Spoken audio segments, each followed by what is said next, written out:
Run भाई, आज का सवाल ये है कि मोमन और काफर में क्या फ़र्क है, यानी इनकी क्या निशानी है, इनको पहचानने की क्या निशानी है, क्या पहचान है इनकी, इसको ज़रा रिपीट करें। औज़ु बिल्लाहि मिनश शैतानिर रजीम, बिस्मिल्लाहिर रहमानिर रहीम। आप देख रहे हैं वजदान मन की बात हारून रशीद के साथ। हमारा आज का मौजू है मोमन और काफर में क्या फ़र्क है और इनकी पहचान कैसे हो, यही है। जी बिल्कुल।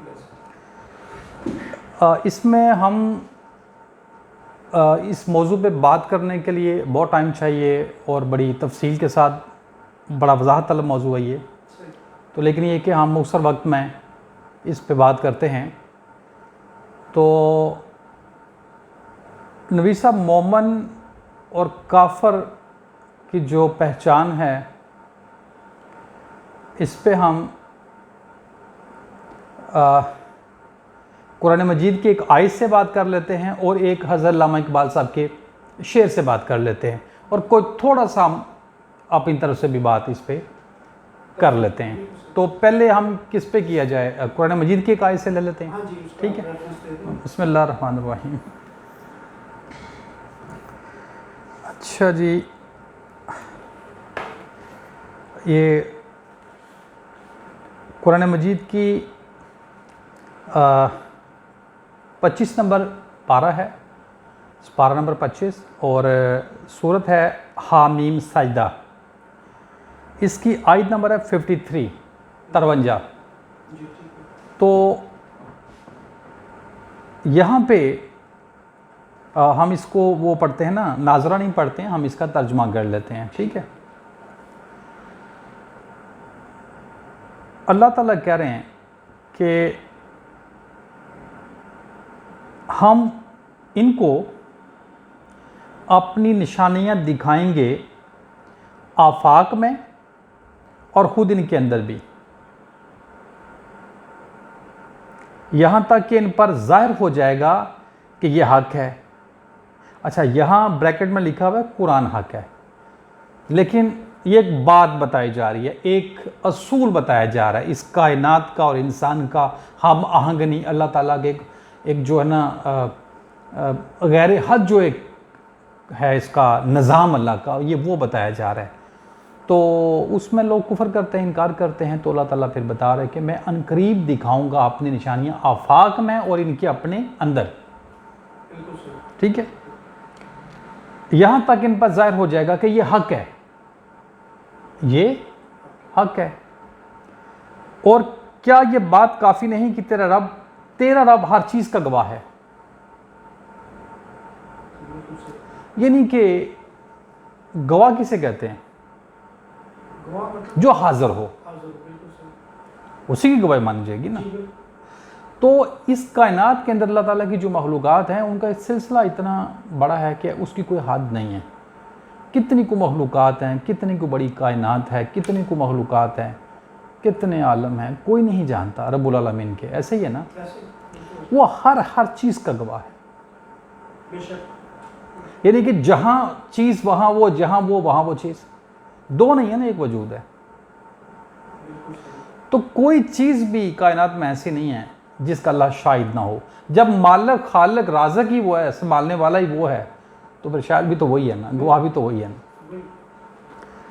अच्छा, कि काफ़ी नहीं कि तेरा रब हर चीज़ का गवाह है। सुन लो, ये लोग अपने रब की मुलाकात में शक रखते हैं। सुन लो, वो हर चीज़ का हत्ता किए हुए।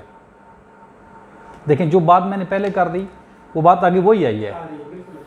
हाथा, इस पर हमने एक वीडियो भी बनाई हुई है ना पहले, हाथा किसे कहते हैं, हाथा किसे कहते हैं, थोड़ा सा इस पर फिर बात कर लें। हाथा यानी कि जो मैंने बात की कि जहाँ जो भी चीज़ है ना, अल्लाह वही उसके साथ है। कैसे? आगे अल्लाह ताला कहता है कि वो हर चीज़ का हाथा किए हुए। अब हाथा कैसे होता है? हाथा होता है जैसे फर्नीचर में लकड़ी या लकड़ी में फर्नीचर, मट्टी में बर्तन या बर्तनों में मट्टी, जैसे बर्फ़ में पानी या पानी में बर्फ़, जैसे स्याही हरूफ में या हरूफ स्याही में। तो दो तो कहीं नहीं हुए ना। इस तरह उसने पूरे जहान का अता किया हुआ है अपने इल्म से। कोई चीज़ अल्लाह ताला के हाथे से बाहर नहीं है। बिल्कुल ठीक। तो यहाँ पे अल्लाह ताला आपको क्या कह रहे हैं कि मैं इनकरीब दिखाऊंगा अपने आयात आफाक में भी और इनके अपने वजूद में भी। आफाक कहते हैं इस पूरी कायनात को, पूरे इस जहान को, इसकी कोई लिमिट नहीं है इस जहान की, कायनात की। ऐसे ही है ना, ऐसे ही। ज़मीनों की, आसमानों की, दरियाओं की, पहाड़ों की, समंदरों की, चांद, तारे, सूरज, सियारे, कहकशाएँ, ठीक है ना, बहुत बड़ी कायनात है। तो मैं इनमें भी, इस कायनात में भी अपनी निशानी दिखाऊंगा और इनके अपनी ज़ात में भी। तो जो कुछ इंसानी ज़ात यानी कि मेरे बाहर फैला हुआ है ना, आपसे जो कुछ भी बाहर फैला हुआ है ना, वो आपके अंदर भी उसके छोटे से लेवल पे मौजूद है। नज़ीर जिसको कहते हैं ना, मिसाल नज़ीर, कि ये जितनी बड़ी भी आपको कायनात दिखाई दे रही है, इसमें सियारे हैं, सितारे हैं, सूरज है, चांद हैं, ज़मीनें हैं, आसमान हैं, पहाड़ हैं, बहुत कुछ है ना, इन तमाम की तमाम चीज़ों का आपके अंदर सुरयान मौजूद है। इसका एक इंग्लिश का एक लफ्ज़ इस्तेमाल होता है, अब मुझे नहीं इतनी इंग्लिश आती, वो क्या कहते हैं, एक मैक्रो लेवल होता है जी, एक माइक्रो और एक मैक्रो। एक माइक्रो। मैक्रो किसे कहते हैं, छोटे को। मैक्रो बड़े और माइक्रो छोटे। माइक्रो आपके अंदर है, ठीक हो गया, बिल्कुल सही। यानी कि चांद, सूरज, तारे, पहाड़, दरिया, ज़मीनें, आसमान, कहकशाएँ, ये मैक्रो लेवल छोटा होता है। जी, मैक्रो लेवल पे ये आपके अंदर मौजूद हैं और मैक्रो लेवल पे बाहर मौजूद हैं। तो मोमन वो ये होता है जो इनको मैच करता है, यानी कि बाहर से कायनात को कूरे देता खोजता अपनी तरफ लौटता है, अपने अंदर आता है। तो फिर जो जहान वो बाहर फैला हुआ देखता है उसको अपने अंदर देख लेता है, यानी वही या जिसको अपने अंदर देखता है उसको बाहर देख लेता है, निशानियों को मैच कर लेता है, मैच करता है। यानी बाहर की निशानियां और अंदर की निशानियां सही। इनको मैच करता है। बिल्कुल सही, यानी कि ये लाजम है बिल्कुल सही। दीदार करने के लिए, ये बहुत ज़रूरी है कि अंदर और बाहर को एक करना, मैच करना। ठीक हो गया। तो ये अल्लाह ताला की बात थी। अब अल्लामा इकबाल साहब का एक शेर है कि काफर की पहचान आफाक में गुम है। काफर की क्या पहचान है, आफाक में गुम है, और मोमन की पहचान गुम उसमें आफाक है। बिल्कुल ऐसा। यानी कि अफाक को अनफस भी कहते हैं। अनफस यानी कि जो आपकी ज़ात से बाहर है, नफ्स जो आपकी ज़ात में। तो इंसानी ज़ात से बाहर जितनी भी ये कायनात फैली हुई है, ये अपने अंदर बेपनाह किस्म के ख़जाने लिए बैठी है। तो जो इसके अंदर गुम हैं, जो इनको अपनी मर्जियों के मुताबिक डालना चाहते हैं, उनकी वो निशानी है काफरों की। जो कहते हैं जी तस्खीर कायनात के, अल्लाह ने हमें किस लिए पैदा किया, कायनात को तस्खीर करने के लिए। तो फिर वो अल्लाह ताला की कायनात पे कब्ज़ा करते हैं, इसके ख़जानों पे कब्ज़ा करते हैं, फिर इसको बेचते हैं, इसकी लड़ाई झगड़ा करते हैं। अब ये सियारों पे भी कब्ज़े की कोशिशें इंसान कर रहे हैं ना, पानियों पे कब्ज़े की कोशिशें कर रहे हैं। तो ये वो लोग हैं जो आफाक यानी कि बाहर की निशानियों में गुम हैं और फिर उन निशानों में अपना दुनियावी नफ्सी मफादात देखते हैं, तो उसके लिए काम करते हैं। तो ये जो बाहर की कायनात, जो इंसान से बाहर की जो कायनात है, जिसको आफाक कहा अल्लाह ने भी और अल्लामा इकबाल साहब ने भी, इसके अंदर कौन से लोग ज़्यादातर गुम हैं?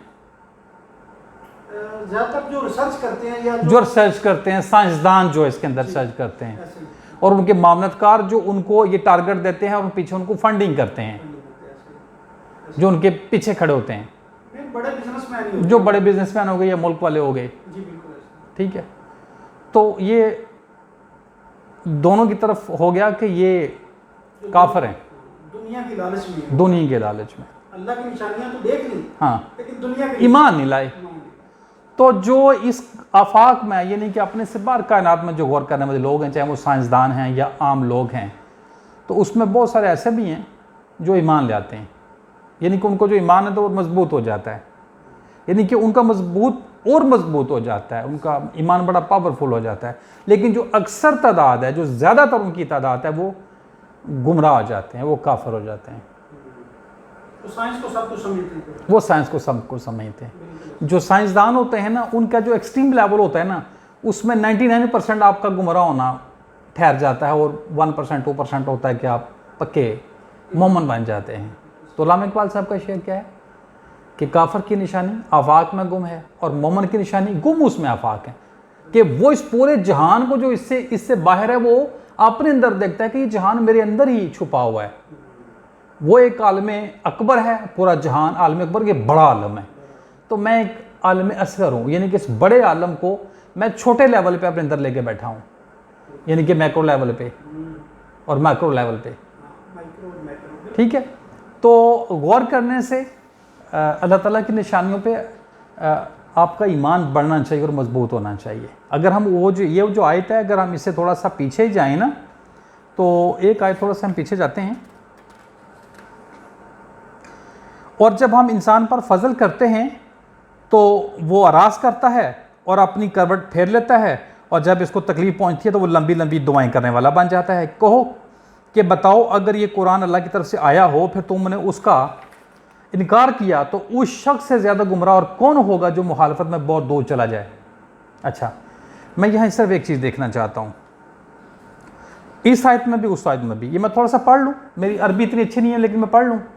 देखें, अल्लाह की बात करनी है ना, तो मकसद तो चैलेंज चलाना नहीं है, अल्लाह की बात पहुँचानी है। वह है वह इज़ा अन अमना अलल इंसाना अराजा व नाबे जानबे ही इज़ा मस्सहु शर्रु फाजू दुआई अरीज़ी कुल अराय तुम इनकाना मिन इंदल्लाह सुम्मा कफर तुम बेही मिन अज़ल्ला। पूरी हो गई, इसमें कहीं कुरान नहीं आया। जी बिल्कुल ऐसा ही है ना। ये मुझे एक तकलीफ़ है कि जब यहाँ बात अल्लाह कुरान की कर नहीं रहा, कुरान में तो अल्लाह ने इस कायनात के राज रखे हैं, बातें रखी हैं जो आपके साथ होना है, जो आपने करना है, या आपने क्या करना है क्या नहीं करना, अहकाम व कवानीन है इसके अंदर। तो यहाँ आपने कहा, और जब इसको तकलीफ पहुंचती है, अच्छा कहो कि बताओ अगर ये कुरान अल्लाह की तरफ से आया है, यहाँ कहाँ लिखा हुआ है कुरान? आयात की बात की जा रही, निशानियों की बात की जा रही है। फिर आगे है इनकार के तो उससे ज्यादा गुमराह और कौन होगा जो मुखालफत में बहुत दूर चला जाए। कौन जो इस आफाक में गौर करने वाले लोग हैं ना, फिर इनको अपने मकसद के लिए इस्तेमाल करते हैं, इस कायनात के खजानों को जो अल्लाह के हैं।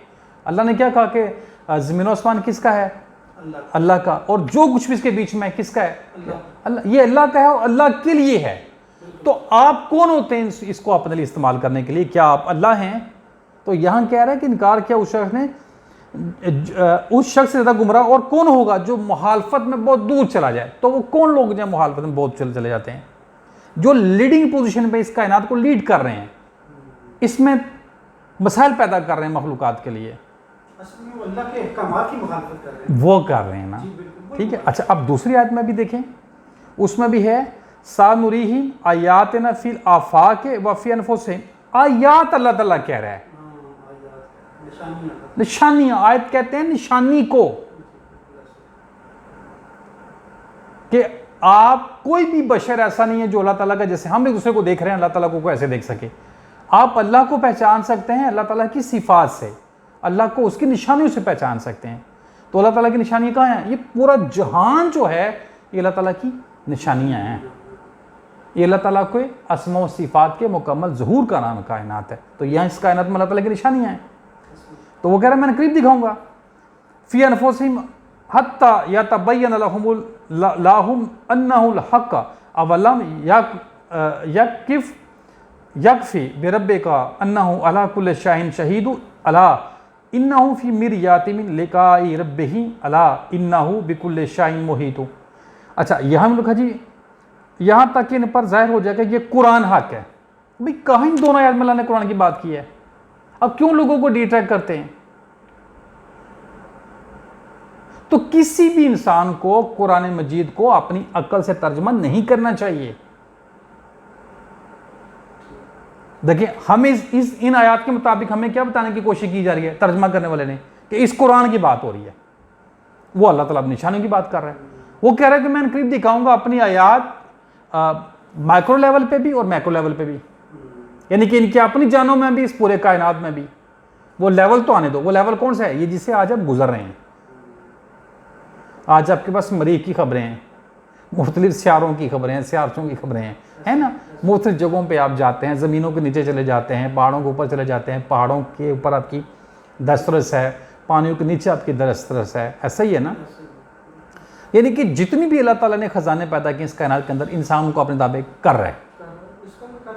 तो वो निशानियां अल्लाह ताला की थी, इनको देख के आपके ऊपर और आपके ऊपर एक ईमान आना चाहिए था, आपको ईमान में पुख्ता होना चाहिए था, लेकिन ऐसा ना हुआ। आप क्या हुए? आप काफिर हो गए। तो एक इस आय से भी आपको समझ लगी उल्लामा इकबाल साहब के शेर से भी कि काफिर की पहचान है वो आफाक में गुम, और मोमिन की पहचान है गुम उसमें आफाक है। क्लियर हो गया? इस पर बात करने की जरूरत नहीं है। अब तमाम सुनने और देखने वालों का बहुत शुक्रिया। अगर आपको ये चैनल अच्छा लगे तो आप मेरे इस वीडियो को लाइक करें, चैनल को सब्सक्राइब करें और शेयर करें। मेरा मकसद ये है कि ज़्यादा से ज़्यादा लोगों को हकीकी जो दीन इस्लाम है और जो हकीकी इस्लामी रूहानी है उसका ज़्यादा से ज़्यादा लोगों को पता चले। अस्सलाम वालेकुम रहमतुल्लाहि व बरकातुहू।